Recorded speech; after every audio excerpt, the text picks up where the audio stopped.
cálculo, tá? Vou passar aqui uma paulada rápida aqui, um monte de conceitos da parte de cálculo, aqui é um pouco menos, né, são conceitos um pouco mais resumidos aqui, né, da parte de cálculo e cálculo vetorial, basicamente matricial, que é o que importa para nós aqui, do ponto de vista de reconhecimento de padrões.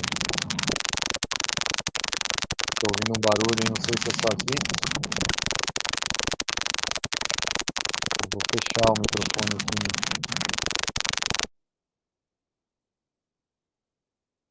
Parou para vocês aí? Voltou agora.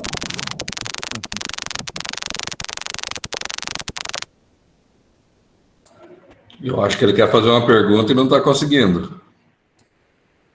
Eduardo, quer colocar aí no chat aí? Quando você abre teu microfone, tá fazendo uma barulheira aí. Não dá para te escutar, Edu.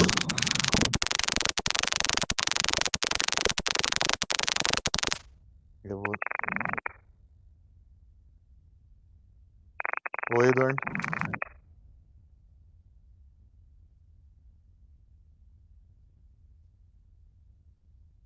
Pode falar, pode escrever aí, que eu acho que teu microfone não tá funcionando.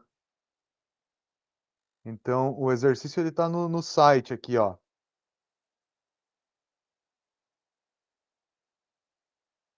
Então, se você for lá nessa semana lá, né? Os exercícios eu sempre chamo eles de assignment lá, né? Então, se você for lá nas informações dessa semana, ó, você vai ver assignment 1, tá aqui, ó.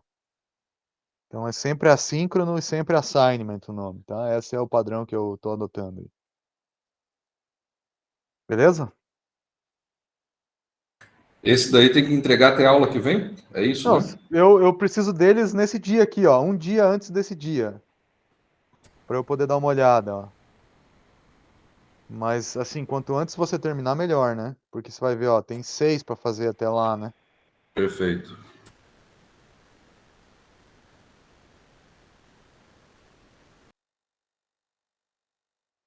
Beleza aí, Eduardo? Não sei se você fechou a tua dúvida.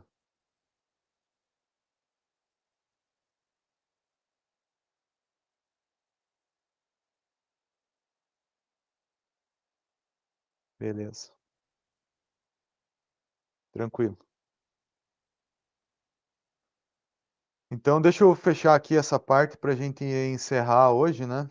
E aí.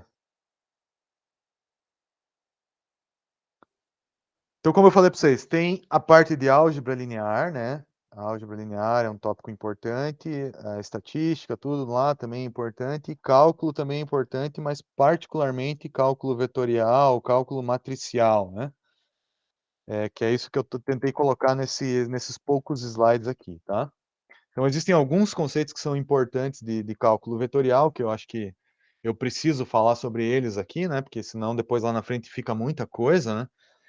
E eu vou tentar compilar tudo isso aqui nesses slides na sequência. Primeira coisa, primeira, né, informação de cálculo que é importante, derivada. Então, derivada de uma função de uma variável, ou seja, só uma variável x aqui.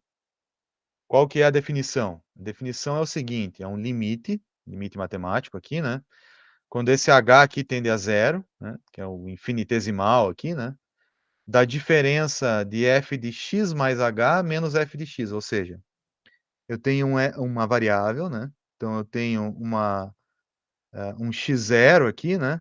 Eu vou dar um f de x0 mais um delta x, né? Ou o h aqui, né? E essa relação, né, desse delta que eu estou dando aí, né? Essa diferença em x em y, basicamente, né? Essa relação aqui é a relação da derivada quando esse h, ou esse infinitesimal em x aqui, tende a zero. Tá? Então, o que acontece? Quando eu tenho uma função qualquer, quando esse h tende a zero, né? Essa reta aqui, que é uma secante, né? A função, no ponto entre x0 e x0 mais ΔX, ela se torna uma tangente. Né? Então, a derivada de uma função unidimensional, ela é uma tangente no ponto. Né? é uma diferença, cuja diferença em x aqui ela é infinitesimal. Essa é a definição de uma derivada, né. Aí existem várias derivadas típicas lá, né, sei lá, se eu tenho x ao quadrado, isso aqui vira 2x, sei lá, tem várias, né, tabelas e derivadas aqui que basicamente decorrem da aplicação dessa definição aqui, para várias funções, né. Não vou recapitular isso aqui porque é coisa demais, né. Mas a definição e a ideia geral vem daqui. Então, em uma dimensão, o que que é a derivada? É a tangente naquele ponto, né. Eu imaginar que é a tangente ali, né, tá relacionado com a angulação, né. Falar mais sobre isso no caso multidimensional, naquele ponto, né, e vem da definição desse limite. Beleza. No caso multidimensional, aí que é o que importa para nós aqui, né. Essa derivada, no caso multidimensional, ela vira uma derivada parcial em relação a cada uma das variáveis, então se eu tenho de x1 até xn variáveis aqui, né, a derivada em relação a x1, tal, até xn, vai ser um limite, né, mesmo limite lá quando esse h tende a zero, mas aí eu dou o delta só em uma variável, né. Então eu faço só em x1, depois eu faço só, né, em xn, né. E aí o que eu tenho, na verdade, é uma coleção de derivadas parciais em relação a cada uma dessas variáveis, então quando eu estou derivando parcial em relação a uma variável, as outras são constantes, né. E isso dá, então, a origem a um negócio chamado gradiente. Então, o que que é o gradiente de uma função f, que é denotado também por esse símbolo aqui, o nabla de x em relação de f em relação a x, né, ao vetor x. Então eu tenho um vetor de x1 até xn aqui de variáveis de derivadas parciais. Então esse gradiente vai ser a derivada de f em relação a x1, f em relação a x2 e até n, ou seja, esse cara vai ter n posições. E cada posição dele aqui vai ser a derivada parcial em relação a uma variável, né. Então se eu tenho uma função, vá lá, vamos pensar no espaço 3D, que tem uma superfície lá, sei lá, né, alguma coisa assim. Um desenho meio ruim aqui, mas dá para ter uma ideia. Se eu fizer alguns cortes aqui, né, nessa função em vários níveis, né, e tentar se colocar isso em 2 dimensões por meio de uma curva de nível, né. Então eu vou tentar desenhar aqui uma curva de nível aqui, ó. Sei lá, que seria o corte dessa função aqui e projetado em 2 dimensões. Todos esses pontos aqui nesse nível têm o mesmo valor da função, né. O vetor gradiente, né, vetor, ele é um vetor, né, ele vai ser um cara que vai estar sempre apontando na máxima variação da função, e ele vai ser sempre ortogonal à curva de nível naquele ponto. Então o gradiente nesse ponto aqui vai apontar sempre na máxima variação da função, e ele vai ser sempre ortogonal à curva de nível naquele ponto. Isso para qualquer lugar que eu quiser ver esse gradiente aqui, ele vai ter essa mesma interpretação, né. Sempre ortogonal e sempre na direção de máxima variação, né. Essa é a interpretação mais importante do gradiente, né. Se eu tenho uma função qualquer de x1 e x2 aí, né, x1 ao quadrado, x2, x1, x2 ao cubo, e eu quisesse calcular o gradiente desse negócio aí, em relação a x1 e x2, então, primeiro faço a derivada parcial em relação a x1, ou seja, x2 é constante, né, então fica 2x1 vezes x2, e aqui derivada em relação a x1 fica só x2 ao cubo, né, derivada parcial convencional. Em relação a x2, então x1 é constante, né, fica x1, né, então se x1 é constante, o que está multiplicando x2 aqui é o x1 ao quadrado, que é uma constante, ele permanece aqui então, né, nessa derivada, e aí fica o 3x1 vezes x2 ao quadrado. Derivadas parciais. Não estou explicando isso aqui, também se você tiver dificuldade em relembrar isso aqui, me avise que daí eu posso mostrar, qual é o caminho para compreender isso tudo aqui, né. E aí então, fazendo essa derivada, né, esse gradiente, eu posso montar então a derivada completa da função, em relação a x, veja que derivada parcial eu vou usar esse delta assim, né, e a derivada completa, vou chamar entre aspas aqui da função, eu estou usando o d normal, né. Então essa derivada em relação ao vetor x, ó, derivada de f em relação a x, vai ser derivada parcial em relação a x1 em relação a x2. Então vai ter esse cara aqui para a primeira posição e esse cara aqui para a segunda posição, porque isso aqui vai ser um vetor. Se eu quisesse calcular isso aqui, por exemplo, sei lá, no ponto x1 igual a 1, x2 igual a 1, que é o do gradiente num ponto, eu substituiria isso aqui.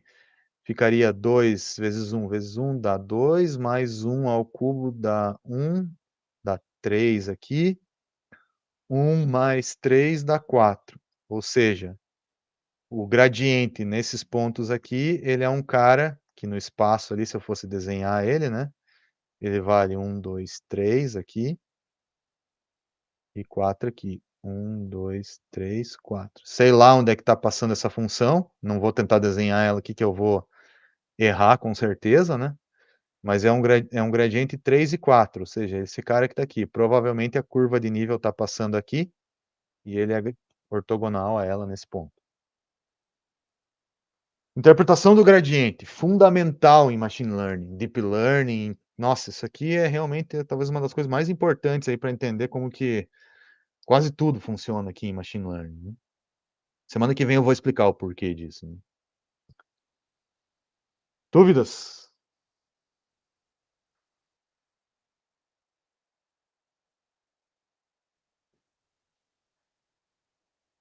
Beleza. Outra definição mais geral do gradiente seria quando a minha função f ela entra com um vetor e sai um vetor. Aqui o que que eu tinha, né? Minha função entrava com um vetor, né? Deixa eu voltar aqui na definição. Entra um vetor, sai um escalar, tá? Aí esse tipo de função tem um gradiente. Agora, quando entra um vetor e sai um vetor, não é mais um gradiente, que eu tenho uma matriz jacobiana. E o que que é essa matriz jacobiana? Ela é a matriz de derivadas parciais da função f em relação a x para cada f, né? F é um vetor, então tem f1 até fm, e tem o x é um vetor, então vai de x1 até xn. Então, na primeira coluna eu vario o f e na linha eu vario o x. Então, isso mostra que isso aqui é uma matriz, né? Que é uma matriz de derivadas parciais chamada matriz jacobiana. Aparece muito pouco em machine learning, mas eventualmente a gente faz uma referência indireta a ela, né? Só para vocês saberem o que que ela significa, né? Então, de maneira mais geral, né? Se eu tenho um escalar e a minha função retorna um escalar e entra um escalar, a derivada vai ser um escalar.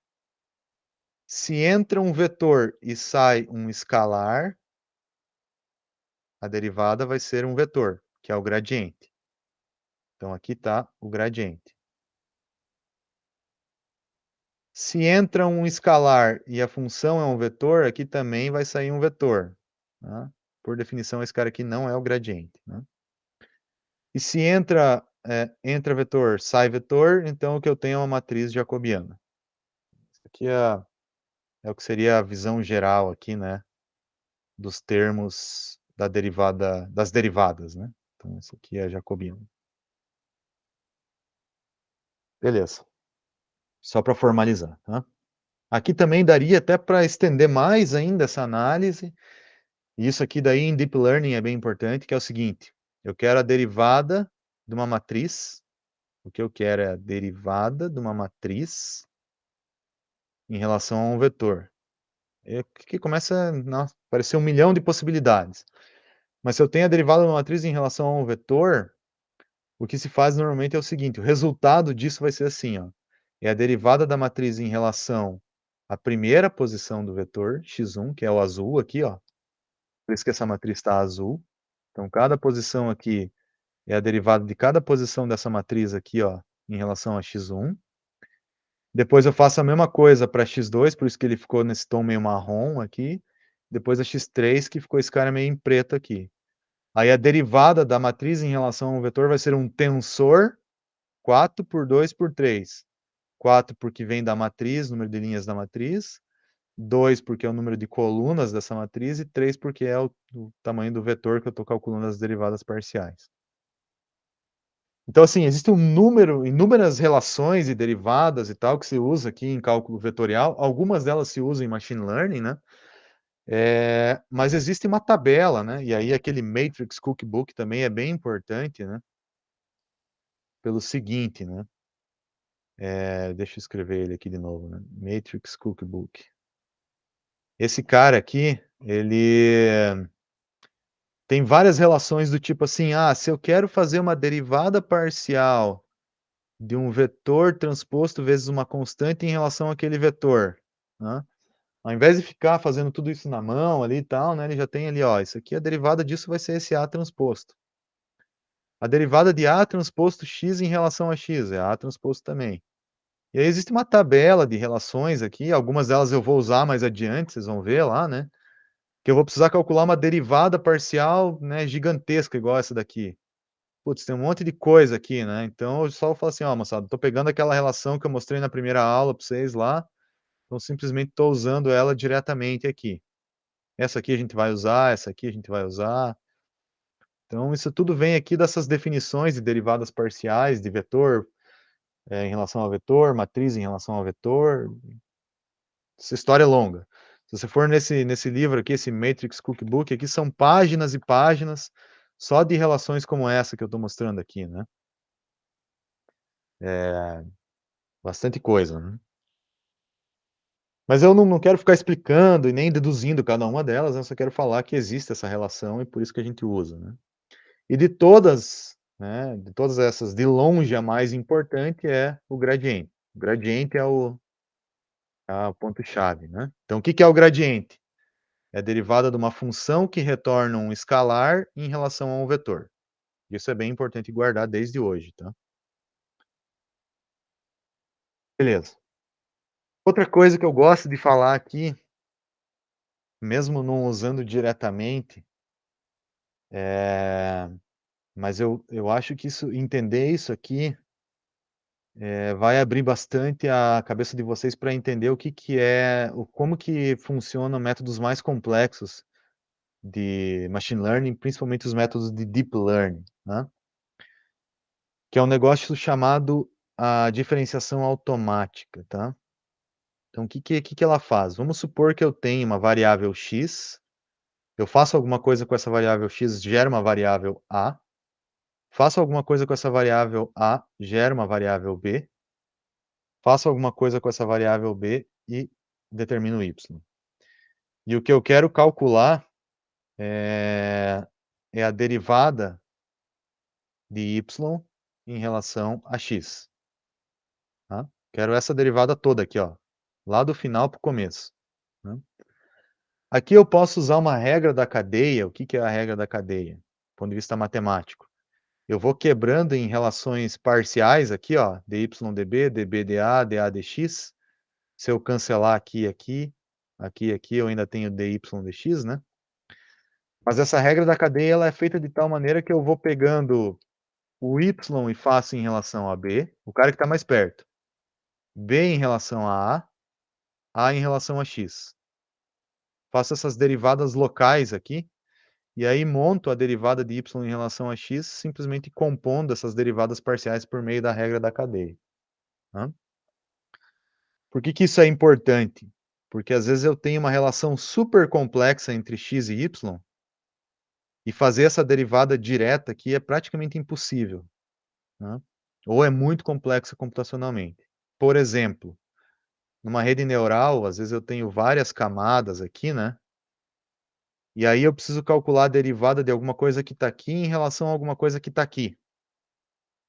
E essa relação direta, ela é bastante complexa, né, envolveria aí um cálculo relativamente complexo. Então o que que você faz? Você faz derivada disso em relação a isso, em relação a isso, em relação a isso, sei lá, se o caminho for esse, né. Ou é isso, mais aquilo lá e tal, você vai fazendo derivadas parciais aqui, né, até chegar naquela derivada final. Essa que é o princípio do método chamado backpropagation, né. É implementar essa ideia de automatic differentiation aqui, né. Então deixa eu tentar dar um exemplo aqui só para deixar mais claro, né, ó. Vamos supor que eu tenho, essa função maluca aqui, né, raiz quadrada de um monte de coisa, um cosseno com os quadrados, não sei o que e tal, beleza. Eu quero fazer a derivada desse negócio aí em relação a x. Tá, esse é o meu objetivo, df em relação a dx. Se eu for um cara bom de derivada aqui, né, eu posso até fazer na mão isso aqui, tentar chegar, beleza, né. O que eu quero mostrar é uma maneira, né, usando essa história aqui, tá. E isso aqui é a base de todos os frameworks novos aí, de machine learning, deep learning, tipo TensorFlow, PyTorch. Todos esses caras usam exatamente isso que eu vou mostrar para vocês aqui, para implementar o backpropagation, que é a base de todo modelo de rede neural ou de modelo de deep learning. Se você estiver falando de uma rede neural convolucional, se você estiver falando de um transformer lá, que é do ChatGPT, todos esses caras usam backpropagation, que usa automatic differentiation, e que é implementado desse jeito que eu vou mostrar aqui, por meio de grafo, né? Monta um grafo de operação e aí espalha essas derivadas parciais por meio da regra da cadeia. Então, o que esse grafo faz? Entra x, sai f. O que você faz com o x? Primeiro você leva ao quadrado para obter esse cara aqui e esse cara aqui. Isso vai gerar uma variável intermediária chamada a. Com a variável a, eu vou fazer um expoente, que é o que vai aparecer aqui. Isso aqui vai gerar b. Eu vou somar a com b e vou gerar c. Então, somei a com b, que é o que está aqui e é o que está aqui, e gerei c. C eu vou fazer uma raiz quadrada, para essa parte aqui, para gerar d, e vou fazer um cosseno que vai gerar e, que é o que está aqui. Depois eu somo esses dois caras para gerar f. Estou só colocando o grafo na esquerda e a operação na direita. Tá claro até aí? Consegue enxergar a relação do grafo? Sim, sim. Por que cosseno e não seno? Eu inventei. Então tá bom. Inventei aí qualquer coisa, beleza? Só para você ter ideia de como que funciona esse automatic differentiation, tá? Tá, então beleza. Então eu montei esse grafo aí, daí o que que eu vou fazer, ó? Ao invés de eu fazer a derivada de f lá pro x no começo, eu vou fazer o seguinte, eu vou fazer df em relação a e, fd, dc, ec, cb, ba, até chegar no x, tá? Então como que eu vou fazer essas derivadas?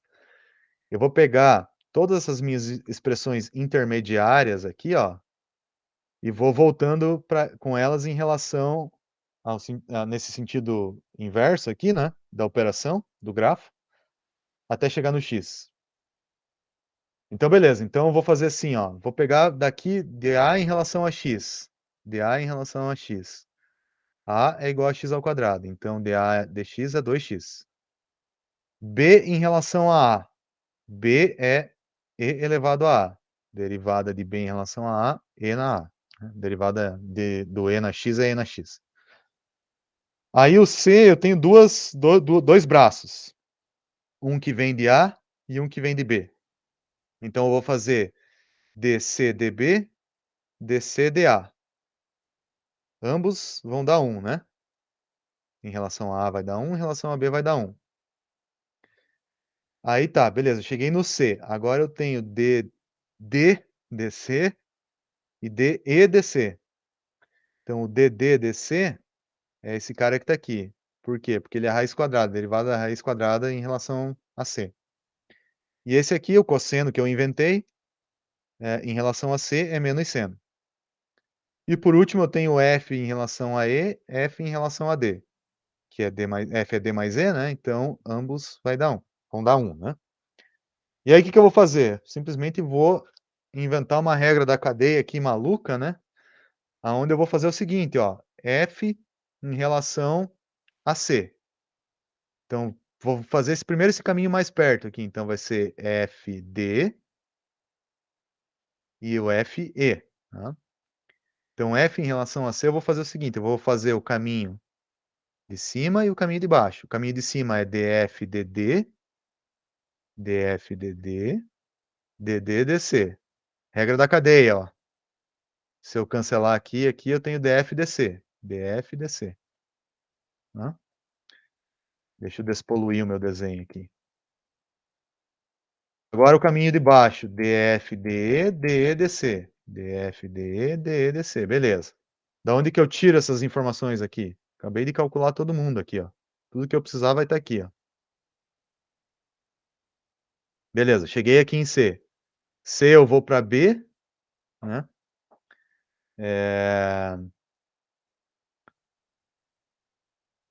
E vou para A, né? Então, como é que eu estou fazendo essa regra da cadeia?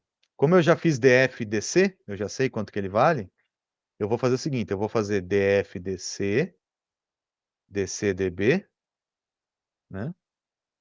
Esse é um caminho, né? Então, daí eu consigo chegar até aqui. E daí, para o DF e DA, eu tenho que fazer essa abertura indo aqui por A. Né? Enfim, eu posso até, né, continuar detalhando isso aqui, né, mas o que eu quero dizer é o seguinte, eu acho que né, o meu ponto principal é esse, né?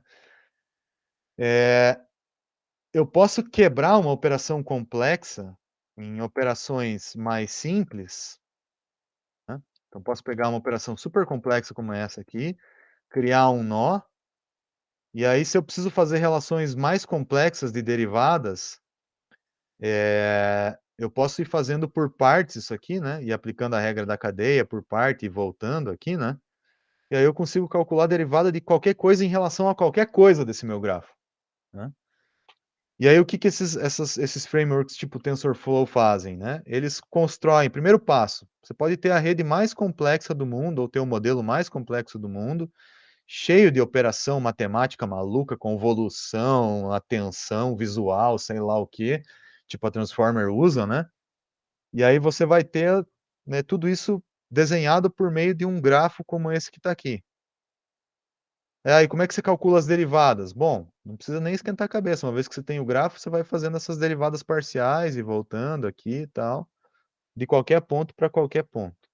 Esse é o grande lance desses frameworks, eles usam a regra da cadeia. Depois você pode dar uma olhada nisso aqui, né, com mais calma, para você se convencer de que isso implementa o que está ali, mas né, não vou ficar fazendo todo esse desenho aí, porque eu acho que meu objetivo é explicar a ideia, né, e não efetivamente implementar tudo. Né. Deu para entender aí? Deu pra pegar a ideia. Beleza, então isso aqui é uma outra coisa interessante de cálculo que se usa bastante em machine learning, chamada automatic differentiation, tá? Bem moderno, digamos assim, né? Mais uma coisa de cálculo que é importante, né? Existem outras derivadas parciais de maior ordem, né? Então, de segunda ordem, que é uma que a gente vai usar. Por exemplo, derivada segunda de f parcial em relação a x, tá? O que significa isso? É você derivar em relação a x duas vezes, tá? A um x específico, né? Derivada segunda de f em relação a y e x. Primeiro a gente faz a derivada em relação a x, depois em relação a y.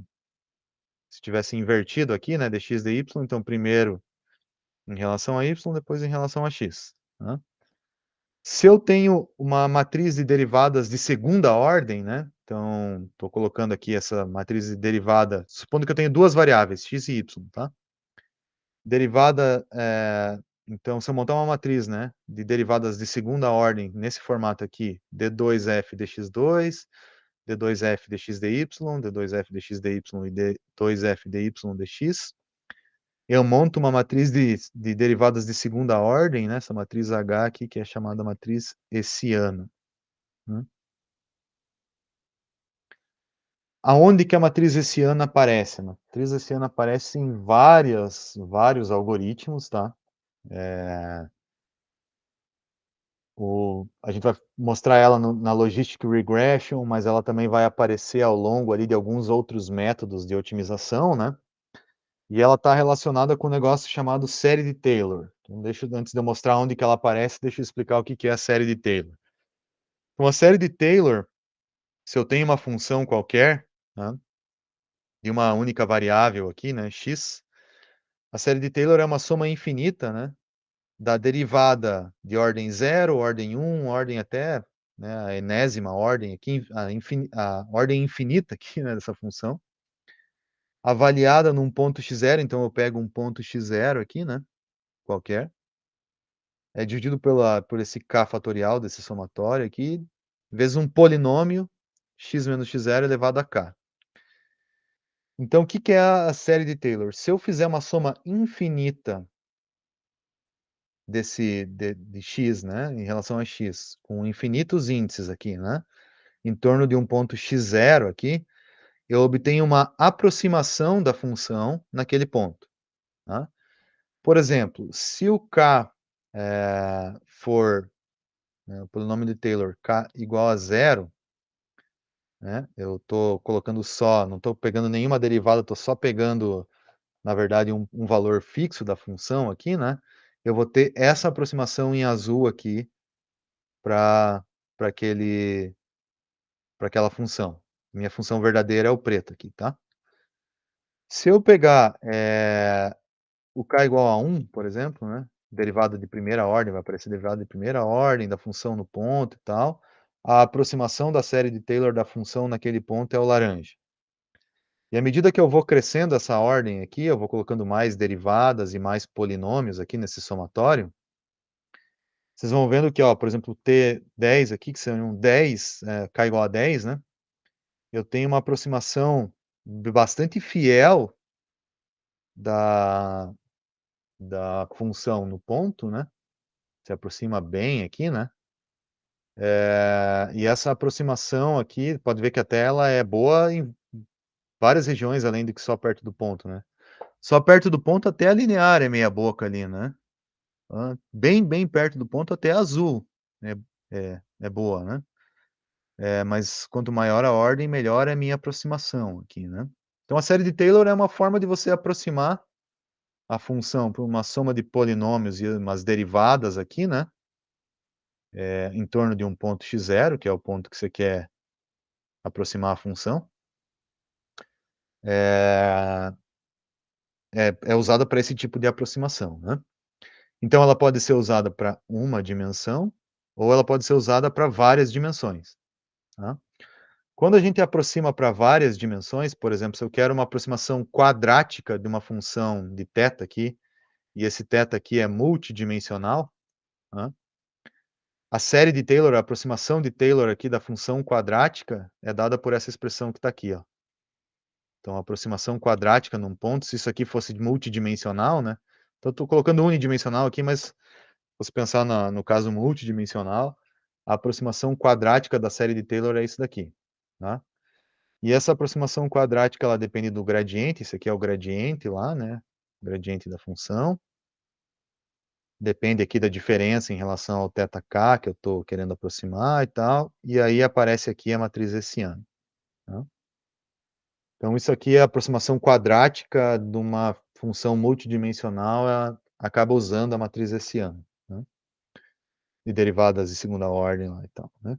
E onde que isso aparece? Por exemplo, isso aqui aparece quando eu quero aproximar, fazer uma aproximação quadrática aqui, de uma função num ponto, e meu objetivo é encontrar o mínimo dessa função vermelha aqui, ó. Então, se meu objetivo é chegar aqui, eu faço uma aproximação quadrática aqui, nesse ponto, dou o passo no mínimo da função azul aqui, chego no novo ponto, e daí vou fazendo aproximações quadráticas aqui, para ir dando passos e atingir o mínimo de uma função. Esse aqui é o princípio do método de otimização de Newton lá, que eu vou falar mais adiante sobre ele, não vou adiantar isso aqui. Então é aqui que aparece essa história da matriz hessiana, isso aqui vai voltar também bastante lá nas nossas discussões de métodos de otimização para resolver vários modelos aí, né? Bom, gente, eu acho que eu consegui falar meio que de forma rápida aqui tudo que eu tinha me planejado falar, tá? Dúvidas aí?